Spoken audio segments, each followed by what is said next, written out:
જય શ્રી કૃષ્ણ, જય માતાજી। કેમ છો બધા? મજામાં? તો સ્વાગત છે તમારા બધાનો આજના નવા વિડીયોમાં। જો અત્યારે ઘડિયાળમાં હજી 7 થયા છે। મારા મીસુબેનને પ્રિન્સભાઈને ઉઠાડવાના બાકી છે અને મારા મમ્મીને જવું છે દામોકુંડ પાણી રેડવા માટે। અમારા ઓલા માજી ઓફ થઈ ગયા હતા ને પાછા બધા અમારા કુટુંબના જાય છે પાણી રેડવા, તો એ જાય છે। જો એને બધી એની તૈયારી કરીને બેઠા છે। જય શ્રી કૃષ્ણ, જય માતાજી। જ્યાં બધી તૈયારી કરી છે, વાઈટું છે, મૂક્યું છે, સીધો છે, આ બધી છે, દાળ ચોખા બધી છે। હવે પાણી રેડવા જાય છે। આજ જલ્દી થઈ ગયા ત્યારે પાણી રેડી આવી અને હાલો હું મીસુબેન ને પ્રિન્સભાઈ છે ને એને ઉઠાડી દઉં છું। મીસુબેન ને તો અમે 7:30 વાન આવે ને તો હું 7 વાગે જ ઉઠાડું, કેમ કે એ વહેલી ઉઠે ને તો પછી એના ધતિંગ વધી જાય છે। એ દેખી જ બહુ ડાય લાગે છે। બાકી એને જો બોટલ એની પાણીની ભરી હોય ને તો એમ કે મારે ક્યાં ગોરામાંથી ભરી, એમાંથી નહીં, મારે આમાંથી ભરવી હતી। પછી રૂમાલ એને 5-6 રૂમાલ આપ્યા હોય ને તો એમ કે મારે ઈ નહીં, મારે ઓલો જે ન મળતું હોય ને એ જ જોતું હોય। સવારમાં તેને એટલા બધા ધતિંગ વધી જાય ને એટલે જો હાલો આપણે ફટાફટ એને 7 થવા આવ્યા છે તો હવે એને ઉઠાડીએ તૈયાર કરી દઈએ। તો મને નવા ચંપલ પહેરીને તૈયાર થઈ ગયું છું। તે છત્રી રેનકોટ લીધા હતા ને એમાંથી ઓલા ચંપલ લઈ લીધા હતા ને ચંપલ નવા। છત્રી રેનકોટ લીધો તે જ નતો, વરસાદ તો હાવ વયો ગયો। મેં કીધું તું એમ થયું મીસુબેન। જો મારા મમ્મી મને પાવડર લગાવી લીધો છે ને મારા ભાઈ તો હજી હારા થઈ ગયા ને તોય ન આવ્યો કોઈ। અને જો મારા બેગ ગઈ તૈયાર। હાલો હવે સ્કૂલેથી આવીને મળીએ, આવજો।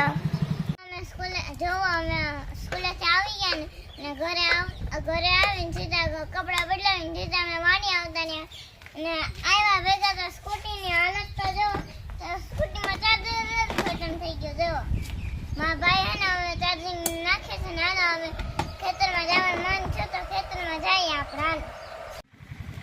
પ્રિન્સભાઈ મીસુબેન ને વાડી આવતા હતા તેને જોઈને મને પણ મન થયું કે હાલો વાડીએ કેટલા દિવસથી આટો મારવા નથી ગયા, તો આપણે પણ વાડીએ આટો મારવા જઈએ છીએ। તો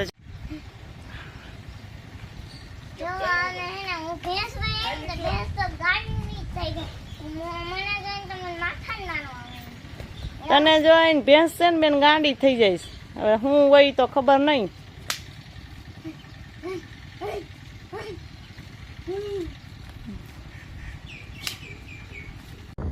તમે વાડીએ આવ્યા ને અને આ જો અમારી માંડવી કેવી સરસની ઉગી ગઈ છે ને ઓલી મોટી મોટી થઈ ગઈ છે।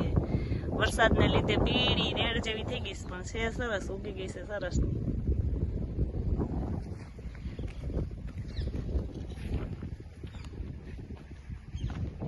આખા ખેતરમાં એક જ હરખી સરસ મજાની માંડવી તો જો ઉગી ગઈ છે।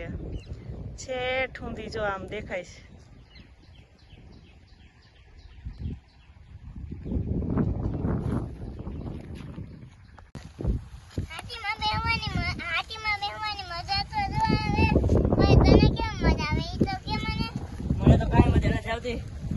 વજન બહુ વધી ગયું છે, ઉપડતો નથી। 15 કિલો કાંઈ નહીં, 15 કિલો એટલે કાંઈ છે ઉપાડતું, વજન વધી ગયો છે।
સરસ મજાના રીંગણા પણ આવેલા છે. અહીંયા ઘણા બધા રીંગણા છે પ્રિન્સ, એક અહીંયા છે, એક અહીંયા છે, અને હજી તો જામાં ફૂલ ઉઘડા છે થોડાક.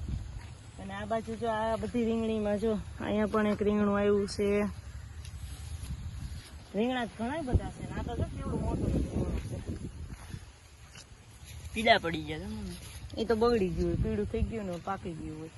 તો જ્યાં સરસ મજાની રીંગણી ઊભી છે અને સરસ રીંગણા એવા છે. બીજું બધું બકાલું વાવ્યું હતું તો ખરા, પણ બળી ગયો એટલે વરસાદ બહુ આવ્યો ને એટલે. અને આ બાજુ જો ચોરા વાવેલા છે.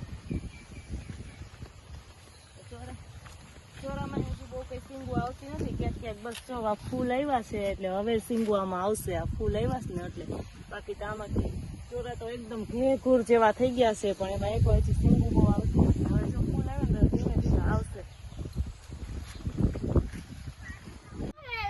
મમ્મી આ વેલું પર હું તમને બીક લાગે છે. તને એમાં બી કઈ લાગે ગઈ શું છે તને નથી ખબર? તો અસણી મમ્મી પાસે આવતી રહી. ક્યાં જય છે કાકીડો, કેવો વ્હીલ ઉપર જો ટ્રેક્ટરના વ્હીલ ઉપર બેઠો છે. એનાથી શું બીક લાગે? એને ખાલી ત્યાં છીચીચ કર્યું હોત તો વયું જાતી. ના વયું દે મારી. જો પછી વાડીએથી અમે ઘરે આવી ગયા અને ઘરે આવીને મેં રસોઈ બનાવી અને મીસુબેન આવીને સીધા રમવા વયા ગયા છે. અને રસોઈ બનાવીને બધું જો રસોઈનું કામ પતાવી દીધું. અને હવે જો હું અહીંયા થોડીક વાર પોરો ખાવા બેસી ગઈ છું કે થોડીક વાર નવરી થઈને તો હાલો ઝૂલે હિંચકી લઉં. ને જો અહીંયા હિંચકું છું ને હાલ પછી મીસુબેનને બોલાવવા જવા જોઈએ, અને કંઈ ન બોલાવવા જાઉં ને ત્યાં સુધી રમીને આવે નહીં. અને આ સાથે આજનો આ વિડીયો પણ અહીંયા પૂરો થાય છે. જો અમારો વિડીયો તમને ગમ્યો હોય તો લાઈક કરજો, શેર કરજો, અને જો ચેનલમાં નવા હોય તો સબસ્ક્રાઈબ કરવાનું ભૂલતા નહીં. સબસ્ક્રાઈબ કરવું, લાઈક કરવું એ સાવ ફ્રીમાં જ છે. તો અમારો વિડીયો તમે જોવો છો તો સહેજ એટલું કરી દેજો. આવજો.